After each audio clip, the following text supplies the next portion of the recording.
Hi guys, this is Jillian's mom, Joan, and welcome back to our channel.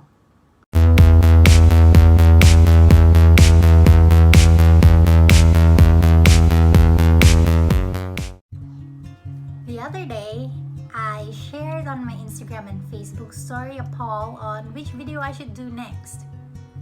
And you guys have voted, and obviously with the title of the video, we are doing Monstera plant care. But I want to show you guys the results. For those who voted for the other idea, we'll do it next, because I would like to share to you guys where I get my plants from. It's a little disclaimer, I am in no way an expert on this one. This is what works for me and my plants, and I would love to share them with you. My monsteras, some of them are still in soil and some are already transitioned to soil-free method. So for the soil part, the mixture that I use is your generic indoor houseplant mix that you can get from your local Lowe's or Home Depot store. And it already contains some perlite, but I do amend it with more perlite just to encourage more drainage. And I also add orchid bark for a little bit of retention of moisture. And at the same time, I read that it can encourage fattier roots. I also put horticultural charcoal. Apparently it has some antifungal property and helps with the acidity of the soil. And I also add pumice because it helps retain some moisture, and again for chunkier and to promote drainage. So that's for my soil, still in soil plants or monsteras. For my plants that are already transitioned to passive hydro, I use LECA balls or clay balls. I initially got my first bags, like little 1 liter bags from IKEA, so you should check that out. But I also encourage you to check out your local hydroponic stores because it's cheaper in the long run. Like they sell these big bags, 50 liter for less than $35. So I believe if you do have a lot of plants and are planning to really invest into this, that's the cheapest way to go. For the monsteras that are still in soil, I water them like 2 to 3 weeks around this time of the year because it's almost spring but not there yet here in California.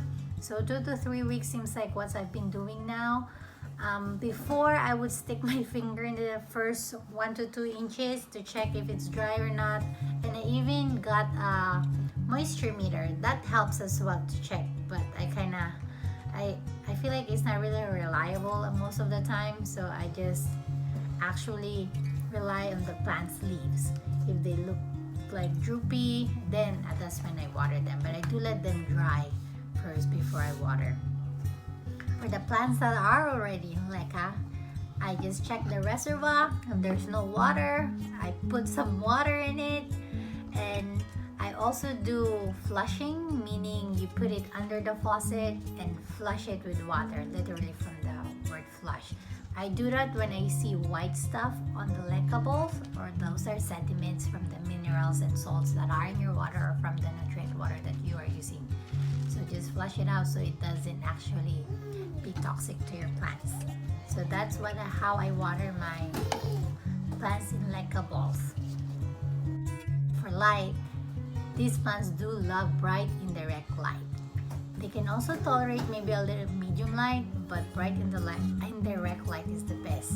But for my case, I do give my variegated ones, especially this one and the Thai constellation, the prime spot in our place. We do have this nook. If you check my houseplant tour of our little corner, they are there. They get the best light in the house. I do supplement with grow lights as well after the sun has set, but in general, I just make sure they do get at least 12 hours of light. For fertilization or nutrient-wise, the ones in soil, I use fertilizer from early spring to early fall. But if I have just repotted them, I don't really fertilize because according to the package of your potting mix, actually if you do read it, they do have fertilizer in it. And according to that, it can last up to 6 months. But of course, check your plant, assess them. If it looks like you're having some nutrient deficiency, then for sure do add fertilizer. Basically, they're just like multivitamins, you know. That's at least that's what I think. And for my plants that are in passive hydro, for the first 1 to 2 weeks, just like what I said earlier, I only use filtered water. But once I check that they have developed water roots or roots in LECA, that's when I introduce nutrient water. Because do remember, these clay balls doesn't have or doesn't hold nutrients. They just wick up moisture, just like your clay pots. So yeah, so you have to provide nutrients. So once they develop roots, I do give them nutrient water. And I introduce it slowly. I do follow the recommendations on the box, but then I only use half and then 3/4 and then full blown the recommended amount. Humidity. Personally, I use humidifiers. I have 4 humidifiers for my plants and 1 for my daughter. But hey, they're also my children. So some might not even use it, especially if they already are all transitioned to passive hydro, because I don't know if you heard about pebble trays increasing the humidity in the air.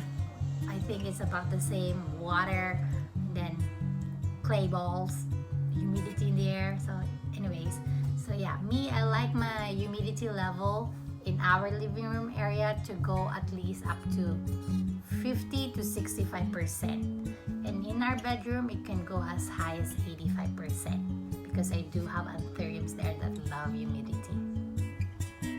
I believe that's it. This is how I take care of my Monstera plants. I hope you have learned something from this video, whether it may be in soil or soil-free. And if you have any questions or suggestions, I would gladly like to hear from you guys. Please comment down below and please don't forget to like and subscribe. May you always be blessed.